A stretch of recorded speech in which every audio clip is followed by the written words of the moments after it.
Imagine engineers running a massive computer simulation. The software operates smoothly, the math checks out, and the model predicts a suspension bridge will hold steady. Then they build the actual bridge, and it collapses in a mild breeze. Who made the mistake? Did the computer lie to the engineer, or did the engineer lie to the computer?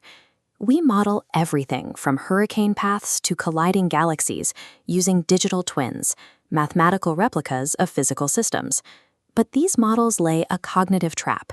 Because they produce highly detailed, beautiful 3D visualizations, we intuitively assume they are accurate reflections of reality.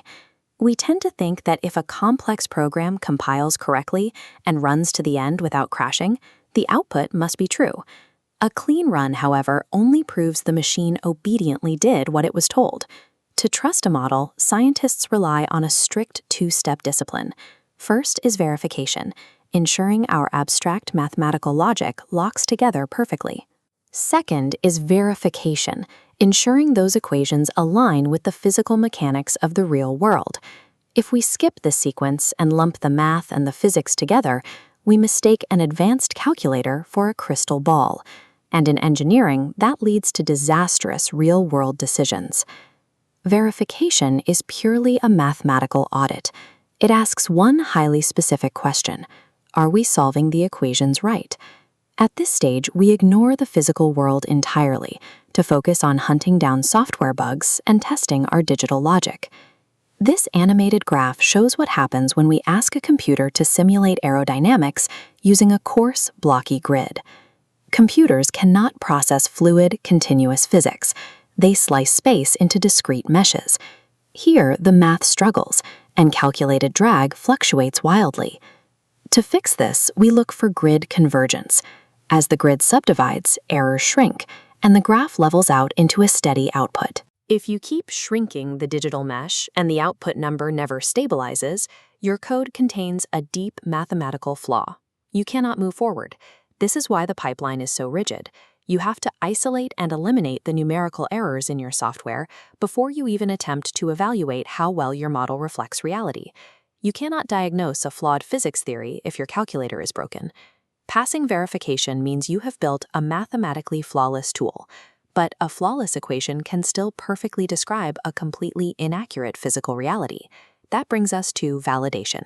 This step asks, are we solving the right equations? We finally leave the isolated world of software and force our math to answer to the external physical world. Engineers refer to this as testing for model inadequacy. Take a look at this illustration. If you use a perfectly verified equation designed for the flex of a thin metal pole and apply it to a thick, rigid wooden beam holding the exact same weight, your computation will be precise and entirely wrong. The math lacks the necessary variables for shear deformation. This diagram plots the core of the validation process. We take the smooth vector line of our verified simulation output and overlay it directly onto raw data points gathered from actual physical lab tests. As you can see, they do not align. To calibrate, we tweak parameters like friction coefficients until our digital trajectory threads accurately through the physical data.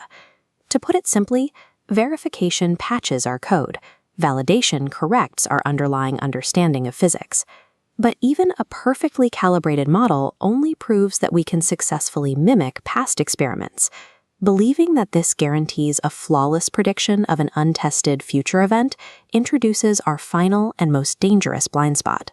After verifying the math and validating the physics, an engineer faces a daunting question. Can they guarantee safety with absolute certainty? The answer is no. Absolute certainty does not exist in computational science. The physical world is messy, dynamic, and filled with shifting variables that no digital twin, no matter how detailed, can fully capture.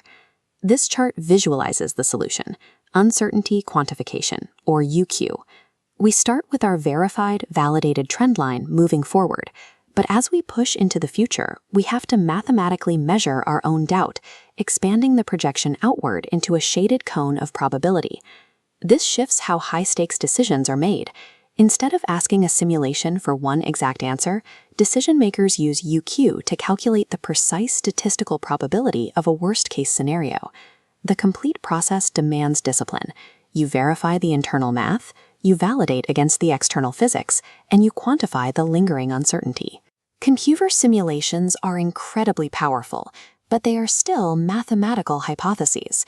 It is the rigorous sequence of verification and validation that transforms these digital constructs from captivating illusions into transparent, trustworthy tools we can rely on.